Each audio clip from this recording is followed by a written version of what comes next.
it. Come on, now let me call it in. Dispatch is car 2-4. We have visual on Unit 5-5. Looks abandoned, over. Copy that, over. Mother of Christ! Shit, they're behind us! Forget it, just go! Now, now! Dispatch, this is car 2-4. We are over... Car 2-4, what's going on out there? Dispatch, this is car 2-4. We gotta get back up! Still following us. Run!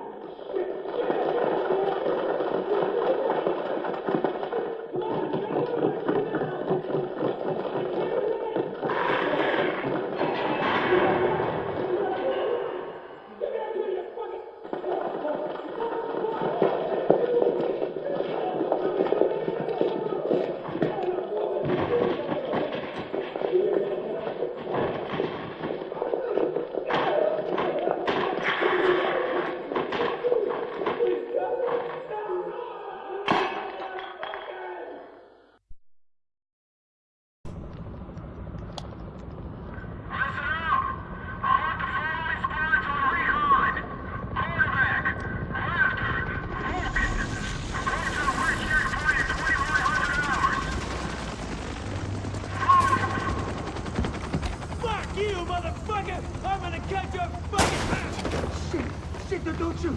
I want to join up with you guys, I swear. I know things. Take him to the captain. See if he sticks.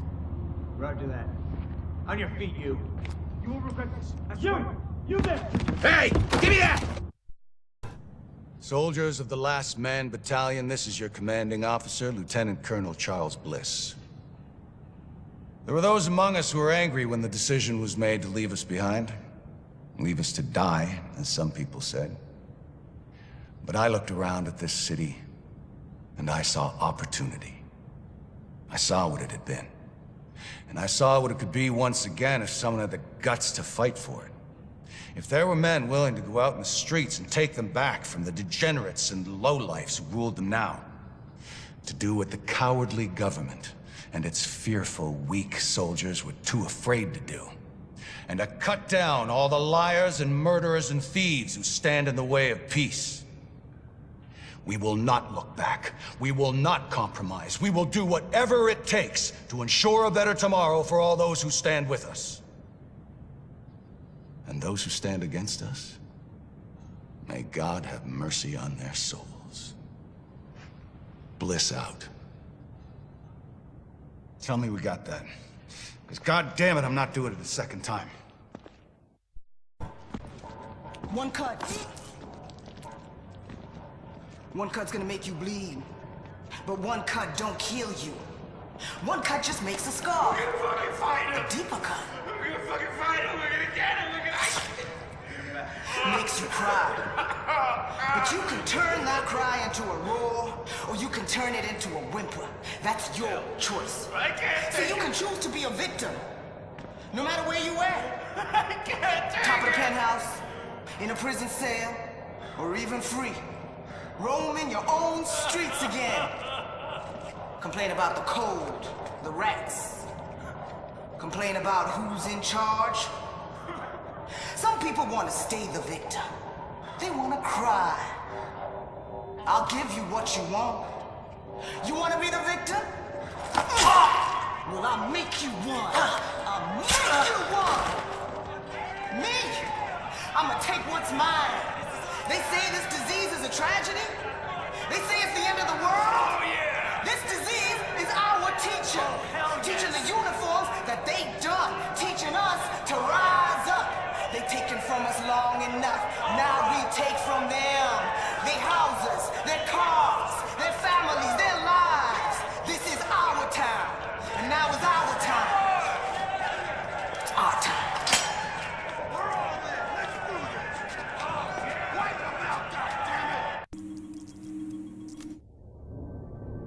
Samples of the original green poison pathogen, the ones we recovered off the currency used as a primary transmission vector, let us take a closer look at the virus's basic genome.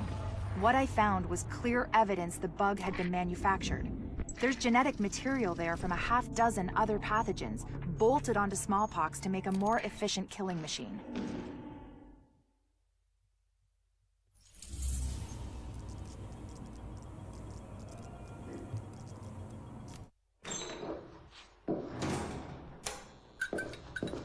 One of the things that makes a virus lethal is adaptation. Rapid mutation makes it harder for antibodies to identify and drugs to kill. What we're seeing in the samples you pulled from the population at the train yard is the degree of genetic drift green poison is already experiencing, and it's significant, which means it'll be that much harder to find a vaccine.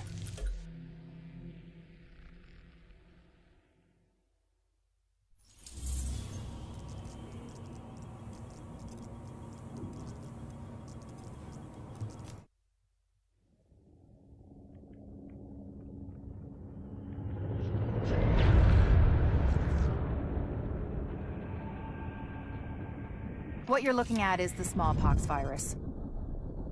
It normally takes 1 to 2 weeks for it to incubate in a host, and it's not contagious while it's doing so. Looking at Amherst's notes, it's clear he wanted to change that, to make green poison infectious while it developed, and to speed up that incubation process to make it spread faster. In English, it's more contagious and it reproduces faster. And that's bad.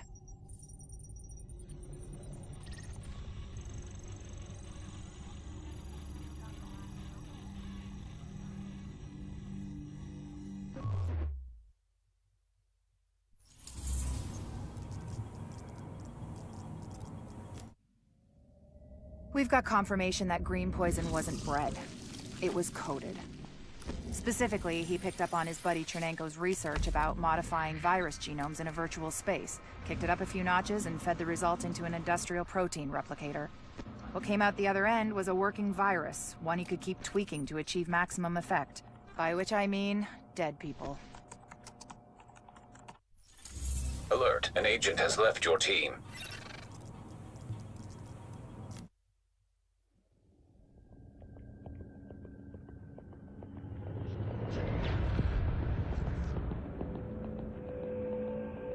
What you're looking at is the smallpox virus, one of the deadliest pathogens on the planet. For centuries, it did a wonderful job of helping keep the human population in check. But times change, and sometimes Mother Nature needs a hand in improving her creations. Like, say, speeding them up a little bit, making them contagious when they should be quietly incubating in a host, or making them more lethal.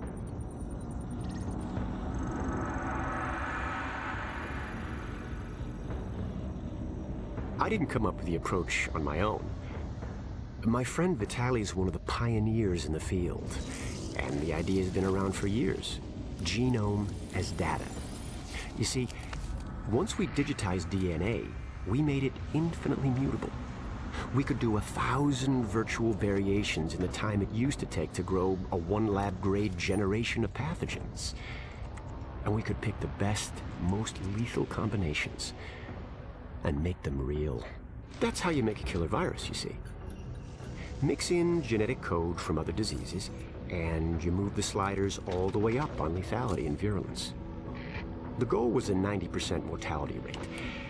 I'm not sure my green poison is going to quite hit that, but honestly, that's just details.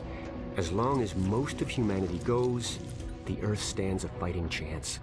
Technically, technology is what's killing the planet. But that's not really the case. It's the greed that drives the technology.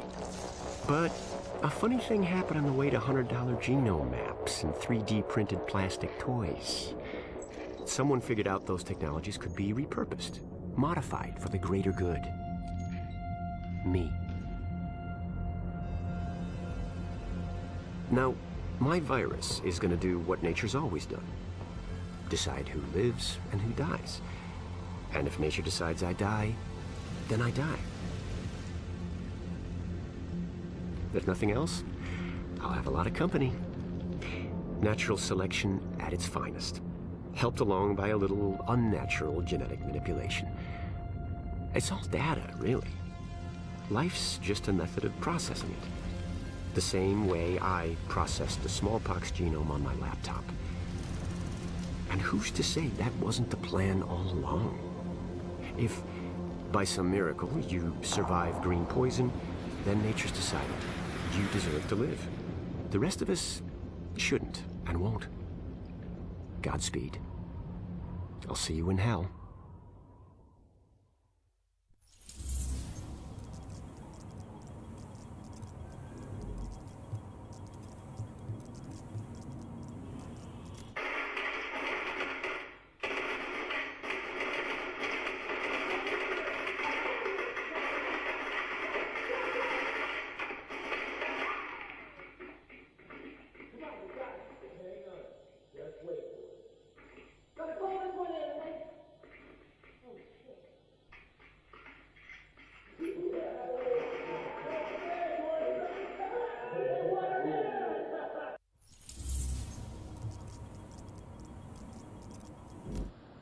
Can't believe the bullshit that went down in the dark zone at the end there. I know.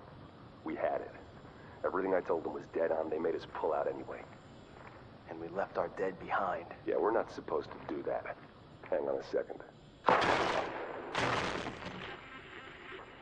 But we don't leave people behind. We're here to make sure this city doesn't get left behind. But the people we're working with, they're just fine with leaving all of us behind if it's convenient.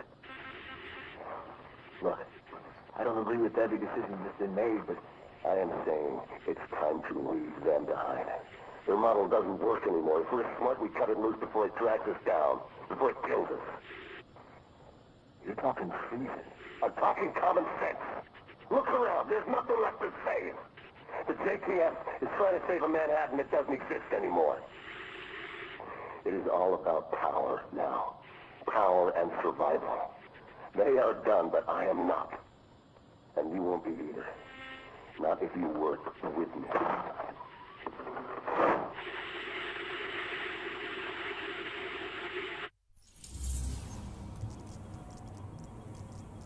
I think we need to modify the terms of our agreement. Why, Colonel? It seems to be working perfectly well so far. You get the support of my people and their gear with field intel you couldn't dream of 6 weeks ago. I get a base of operations, a place on what's going to be the winning side, and the occasional use of your manpower as needed. Not to mention the occasional surface-to-air missile. Or have you forgotten about that chopper in Brooklyn? Look, my people did the dirty work on that op, Bliss, and eliminating Division Senior Command was as much a benefit to you as to me. The last thing either of us wanted was a senior division agent directing a second wave. Hang on, I'm getting feedback on the link. We've been compromised? Looks like. Cutting the link now. No, don't you. I don't get it. You think there's maybe enough virus going around right now? It's all about the leverage. If I've got my hands on the dollar flu starter kit, this green poison that someone cooked up, then certain people are going to be a lot more reluctant to take a run at me. A gun's a lot better for self-defense than a weaponized virus. Stop thinking small. Start thinking possibilities. There's no medical infrastructure anymore. It's the Wild West out there, but less civilized. Being able to turn certain death loose at any time I want puts me in a powerful position. And controlling the core ingredients for a vaccine, that's useful too. So you might kill even more people. Who's gonna notice? It's not the killing. It's the threat of being able to kill. And giving them the hope they might be saved. The way things are breaking down out there, all these different groups carving their own territories out of what used to be civilization. It only makes sense to have an ace in the hole.